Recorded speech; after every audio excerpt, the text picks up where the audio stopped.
بسم اللہ الرحمن الرحیم۔ السلام علیکم، میرے چینل پہ خوش آمدید۔ آج ہم نے بات کرنی ہے ایفیشنسی آف لیبر کی۔ لیبر کیا ہوتی ہے؟ آپ جانتے ہیں کہ لیبر سے مراد ہے کہ ذہنی اور جسمانی مشقت جو کسی مادی معاوضے کے لیے کی جاتی ہے۔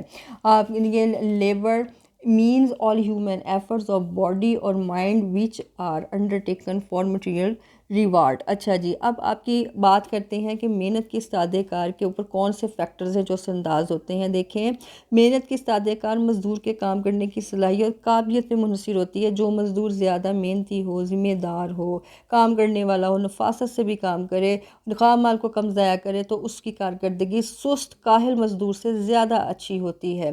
اچھا جی، پیداوار بھی وہ زیادہ دیتا ہے، لیکن اخراجات فی کئی پیداوار بھی کم ہو جاتے ہیں اچھے مزدور جو کب کام کرتے ہیں۔ اس کے لیے جون سے فیکٹرز اثر انداز ہوتے ہیں، سب سے پہلے ہے آپ کا سپیڈ آف ورک۔ جس مزدور کی کام کرنے کی رفتار تیز ہوتی ہے وہ کم قیمت پہ شے زیادہ مقدار میں پیدا کرے گا، ٹھیک ہے جی، اس کی پیداواری صلاحیت زیادہ ہوگی۔ اگر مزدور سستی کا شکار ہوگا تو وہ زیادہ وقت میں کم شے کو تیار کرے گا، جس کی وجہ سے مالک کو بھی نقصان پہنچے گا، اس کو بھی اس کی کارکردگی پست ہونے کی وجہ سے اس کی آمدنی بھی کم ہوگی۔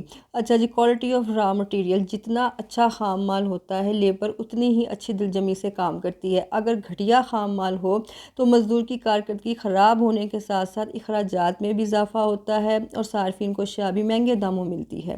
ہیلتھ آف لیبر تو بہت زیادہ ڈیپینڈ کرتی ہے، کیونکہ اگر مزدور صحت مند ہوگا، ہر طرح سے اس کا ذہنی اور جسمانی صحت ہوگی تو وہ اچھے سے اچھا کام کرے گا، خوشی سے کرے گا، دلچسپی سے کرے گا اور زیادہ سے زیادہ کام کر کے اپنی آمدنی حاصل کرے گا۔ اگر مزدور بیمار ہوگا، کمزور ہوگا، سست ہوگا تو اس صورت میں چیزیں بھی کم تیار ہوں گی، پروڈکشن بھی کم ہوگی، اس کی آمدنی بھی کم ہوگی اور وہ زیادہ بیکار رہے گا۔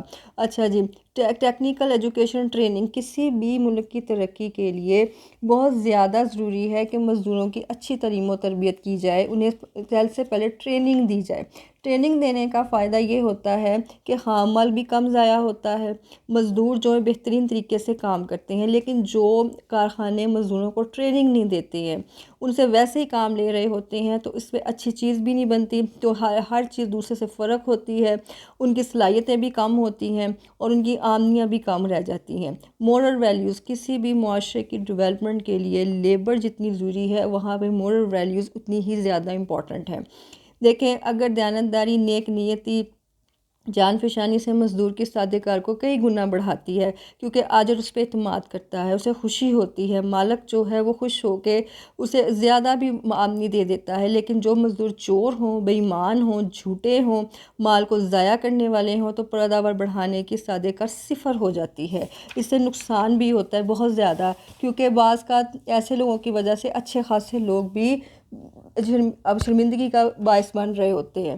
اچھا جی، نیچر آف ورک، کام کی نوعیت، کام کا ماحول جہاں پہ کام ہو رہا ہے خوشگوار پرامن ہونا چاہیے، مزدوروں کو وقت پہ اجرت ملنی چاہیے، یہ ایفیشنسی میں مزدوروں کے اضافہ کرتا ہے۔ لیکن اگر آپ کے ماحول خوشگوار نہیں ہے، امن و امان کی صورتحال نہیں ہے، گندگی بہت زیادہ ہے، گندی جگہوں پہ بٹھا کے کام کروایا جا رہا ہے، تو اس صورت میں مزدور کی استادہ کار گر جاتی ہے، ایفیشنسی گر جاتی ہے، مزدور بیمار ہونا شروع ہو جاتے ہیں، ذہنی طور پہ بھی، جسمانی طور پہ بھی۔ اچھا جی، مینجمنٹ آف لیبر، اگر مزدوروں کی تنظیم بہتر اصولوں پر مبنی ہو، ٹھیک ہے جی، اپنے حقوق منوانے والی ہو، بات صحیح طریقے سے کرنے والی ہو اور مزدوروں کو ان کی قابلیت اور صلاحیت کے مطابق ہی کام دیا جائے، تو اس صورت میں ایفیشنسی بڑھ جاتی ہے۔ اگر کام ان کی قابلیت اور استادہ کار کے مطابق نہ ہو تو ایفیشنسی گر جاتی ہے اور دلچسپی سے کام نہیں لیتے۔ دیکھیں، ڈویژن آف لیبر اس میں بہت زیادہ ڈیپینڈ کرتی ہے۔ ایک مزدور سے ایک کام بار بار کروایا جائے گا نا، اس کے کام میں مہارت آ جائے گی، اس کی استادہ کار بھی بڑھ جائے گی۔ اچھا جی، آپ کا آب و ہوا، کلائمیٹ، آب و ہوا جتنی اچھی ہوتی ہے اس میں مزدور زیادہ اچھا کام کرتے ہیں۔ اگر بہت سخت سردی ہو، گرمی ہو، تو اس میں استادہ کار مزدوروں کی ایفیشنسی متاثر ہوتی ہے۔ آپ کے جو ریلیشن شپ بٹوین امپلائی اور امپلائر ہوتے ہیں، مزدور اور مالک کے تعلقات، یہ جتنے خوشگوار دوستانہ ہوں گے، ان کے مسئلے مسائل سنیں۔ مزید یہ کہ اگر وہ مزدوروں کے بچوں کے لیے تعلیم و تربیت کا بھی انتظام کرے، اسکول بنوا دے، تو اس صورت میں پیداواری عمل میں زیادہ مزدور حصہ لیتے ہیں، خوش بھی ہوتے ہیں، ان کی ایفیشنسی بھی بڑھتی ہے۔ لیکن اگر ناخوشگوار ماحول ہو، مزدور مالک بہت سخت ہو، ڈانٹ ڈانٹ کے کام کرے، بات بات پہ اجرتیں کاٹ رہا ہو، تو اس صورت میں ایفیشنسی مزدور کی گر جاتی ہے۔ اچھا جی، آپ کے جو ہے نا فیملی بیک گراؤنڈ بھی اس میں بہت زیادہ ڈپینڈ کرتا ہے مزدوروں کی ایفیشنسی میں۔ کچھ مزدور خاندانی طور پہ یا جو ہے وہ محنتی ہوتے ہیں، مضبوط طبیعت کے ہوتے ہیں، اور کچھ جو ہوتے ہیں وہ سستی اور کاہلی کا شکار ہوتے ہیں۔ آپ کے پولیٹیکل کنڈیشنز بہت زیادہ ڈپینڈ کرتی ہیں۔ آج کل آئے دن میں آپ دیکھیں کہ پوری دنیا میں رنگ برنگے ہنگامے ہو رہے ہیں، وہاں پہ جو سب سے زیادہ متاثر طبقہ ہوتا ہے وہ لیبر کا ہوتا ہے۔ اگر سیاسی حالات مستحکم ہوں، ملک میں امن و امان ہو، تو حکومت مزدوروں کی فلاح و بہبود پر بھی توجہ دیتی ہے، لیکن اگر آپ کا غیر مستحکم نظام ہے، ٹھیک ہے جی، سیاسی حالات خراب ہیں، معاشی حالات خراب ہیں، تو اس سے مزدوروں کی استعداد کار پر منفی اثرات مرتب ہوتے ہیں، ان کو نقصان پہنچتا ہے، ٹھیک ہے جی۔ آئے دن ہڑتالیں رہتی ہیں، جلسے جلوس رہنا شروع ہو جاتے ہیں، ان کی بنیادی ضرورتیں پوری نہیں ہوتی ہیں، ٹھیک ہے جی۔ یہ تھا آج کا لیکچر کہ مزدوروں کی کون کون سے فیکٹرز ہیں جو ان کی ایفیشنسی کو متاثر کرتے ہیں۔ اگر آپ نے اس لیکچر سے مستفید ہوئے ہیں تو لائک کیجئے، شیئر کیجئے، کمنٹ میں رائے کا اظہار کیجئے گا، اور میرے چینل کو سبسکرائب بھی کیجئے گا۔ اللہ نگہبان۔